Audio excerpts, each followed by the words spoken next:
Let's compare these two pick-and-roll sequences featuring Jalen Green and Şengün. The top clip is from Game 1 and the bottom is from Game 2. The first ends in a miss, the second in a bucket. So what changed? It all comes down to who they were attacking.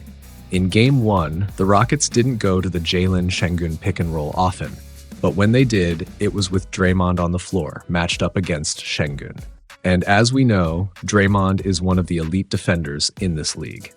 Game 2 told a different story. The Rockets not only ran more of these pick and rolls between Jalen and Şengün, but they also made a clear adjustment. They targeted these actions only when Draymond wasn't Şengün's primary defender. Instead, it was Quinten Post guarding Şengün, and that's a huge difference. Even when it wasn't Jalen handling the ball, like when VanVleet ran the pick and roll with Şengün, it was still just as effective. Why? Because the Rockets were consistently attacking Post, who was again the primary defender in those moments. The numbers paint a clear picture.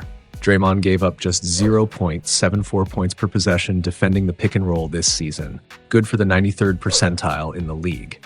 Meanwhile, Post allowed 0.95 points per possession, ranking in just the 16th percentile. That's a massive gap. In Game 1, Houston was going at one of the best pick and roll defenders in the NBA. In Game 2, they were attacking one of the worst. Simple, smart basketball. And it wasn't just this play. The Rockets were sharper overall in Game 2. Their decision-making on offense was noticeably better. Now, let's look at another scenario that follows the same theme, but again, with very different results. In Game 1, the Rockets ran an empty side ISO for Jalen. The Warriors countered by freeing up Draymond to roam as a help defender on the strong side. Jalen did a great job attacking the middle, away from the help, but the Rockets' poor spacing completely stalled the play. 3 players were clumped together in a tight area, cutting off any clean passing lanes. Brooks was open on the perimeter, but Jalen couldn't get the ball to him.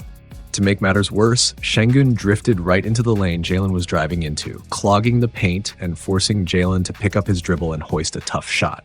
Now fast forward to Game 2. Same setup, but with Şengün as the ball handler this time, and immediately the difference is night and day. The weak side corner passing lane is wide open. There's no extra man collapsing into the middle to gum it up.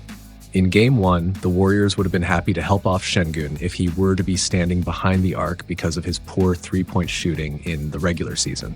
But now, with both Dillon and VanVleet spotting up, 2 legit perimeter threats, Curry and Moody have no choice but to stay home on their assignments. That opens up the passing lane, and Şengün takes full advantage, zipping a laser to Jalen in the corner for a wide-open 3. The Rockets, this time, show a sharper understanding of spacing, turning their non-shooting big into a playmaking hub and flipping the script completely in Game 2. So far in this series, the Warriors have shown a clear tendency to overhelp on defense. While the Rockets didn't fully capitalize on that in Game 1, they definitely made the Warriors pay in Game 2. One possession that stood out, which was also the very first Rockets' offensive possession of the game. A simple drive by Jalen drew both Jimmy and Draymond into the paint. Amin read the overhelp perfectly, cutting to the basket and finishing strong at the rim. Now contrast that with the Rockets' very first offensive possession of Game 1.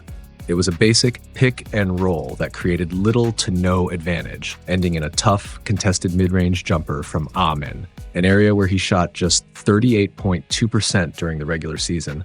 And although it ended up being a made bucket, this side-by-side comparison between the 2 game openers says a lot. By Game 2, Houston had already shown a sharper understanding of how to attack Golden State's defense, reading help, exploiting space, and generating quality looks. But what really stood out to me in Game 2 were 2 specific offensive actions that I hope the Rockets lean into more as the series progresses. The pick and roll with Şengün as the roll man, and post-up sets featuring Jabari Smith Jr. Both were used sparingly, but effectively, and both have been proven weapons for Houston throughout the regular season. Let's dive into the first one. The Warriors rarely opt to switch on pick and roll actions. Instead, they prefer to keep their bigs, whether it's Draymond, Looney, or Post, anchored near the rim to protect it. But that approach comes with a cost, especially against someone like Şengün, who thrives in short roll situations. Şengün is a master at reading defenses when he's given space in the middle of the floor. The Warriors occasionally push their bigs up high, almost trapping the ball handler off the screen. That aggressive coverage opens up the short roll, exactly where Şengün goes to work, and this season, he's capitalized on a bunch of those opportunities. Like Draymond or Jokic, Şengün understands how to weaponize the short roll, not just to score, but to facilitate. When he catches the ball on the short roll, the defense has to now account for him by rotating. Suddenly, the floor opens up. He can float one up, hit a corner shooter, or even lob it to a teammate, cutting through the lane. By playing this kind of defensive scheme, Golden State is essentially giving one of the best playmaking bigs in the league a license to orchestrate from the heart of the defense. And that's a dangerous game. There have been several moments this season where teams have tried to ice the pick and roll involving Şengün. That's when the on-ball defender forces the ball handler away from the screen and toward the sideline, usually funneling them into help. It's a bit like drop coverage, but the difference is the ball handler doesn't go over the screen. And that setup plays right into Şengün's hands. Why? Because it gives him space to operate on the short roll. And when Şengün gets that freedom, he thrives. Take Game 1 against the Warriors as an example. Early in the first quarter, Golden State tried to ice a Jalen Şengün pick and roll. They quickly found out why that was a bad idea. Şengün exploited the space, made the right read, and the Rockets got an easy bucket. A few possessions later, the Warriors went back to that same coverage, but this time, Jalen attacked the rim, pulled Draymond off Şengün, and that led to a wide-open putback for Alp. That's just smart basketball. Now, to show how unique Şengün is in this role, let's compare that to a similar situation with Steven Adams. On this play, Adams finds himself in the same short roll position with the middle of the floor wide open. He draws two defenders, which is the perfect opportunity to kick it out to either Eason or Brooks, both wide open in the corners. But instead, Adams puts his head down and drives to the rim, missing out on a higher value shot. And again, this isn't to bash Adams, he's great at what he does. But it just shows how not every big can read and react like Şengün does in these moments. His feel, his vision, his decision-making, all of that makes the pick and roll with him not just effective, but elite. That's why Houston should keep leaning into this action, especially with how the Warriors have been defending it. And if you want a deeper dive into how Şengün dominates in pick and rolls, I've broken it all down in a previous video. Just click the link in the top right corner to check it out. Another action the Rockets could definitely lean into more is Jabari post-ups.